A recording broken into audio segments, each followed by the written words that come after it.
GST collection की बात करें इस कोचिंग इंडस्ट्री से, तो लास्ट टाइम का जो डाटा है 23-24 का, कोई 5500 करोड़ जीएसटी कलेक्शन है, जो कि लगभग 2200 करोड़ हुआ करती थी 21-22 में। यानी कोविड के बाद में डबल हो गई है 3 साल में।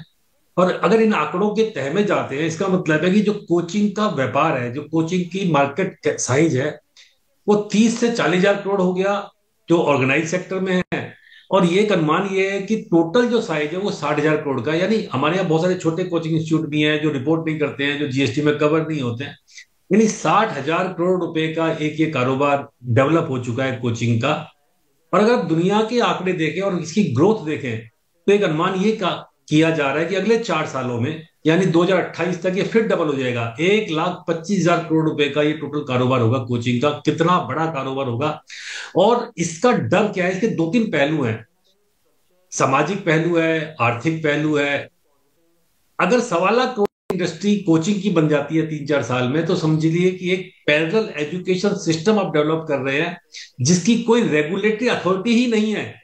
मतलब वो क्या काम करते हैं, क्या नहीं करते हैं, कैसे करते हैं, कितनी फीस चार्ज करते हैं, सिर्फ उनको मतलब है कि बच्चों को किस तरीके से एक आशा, एक सपने दिखाए जाएं।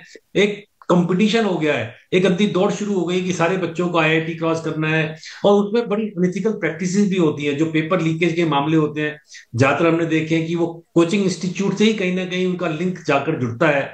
तो सामाजिक पहलू है, बच्चों को जितनी टेंशन या जितना, पीछे एक फिल्म भी आई थी या जो कोटा के बारे में कहा जाता है कि बहुत लोग प्रेशर में आ जाते हैं बच्चे, और पेरेंट्स उनके साथ ही प्रेशर में आते हैं। यानी एक इसका आर्थिक पहलू है, एक रेगुलेटरी पहलू है, एक सामाजिक पहलू है। तो सरकार को सबसे पहले तो ये भी देखना पड़ेगा कि कोचिंग अनऑर्गेनाइज सेक्टर में कितनी चल रही है। जो रिपोर्ट कर रहे हैं, जैसे 5500 करोड़ की रिपोर्टिंग है जीएसटी कलेक्शन में, अनऑर्गेनाइज सेक्टर कितना है, उसको रेगुलेटरी करने के लिए हमारे पास लॉज, कंप्लायंसेस के लॉज हैं कि नहीं है। क्योंकि अगर एक पैरेलल एजुकेशन सिस्टम आपका डेवलप हो गया, तो ये हर्ट करने जा रहा है लॉन्ग टर्म में भारत की एजुकेशन पॉलिसी को, जो मेरा मानना है।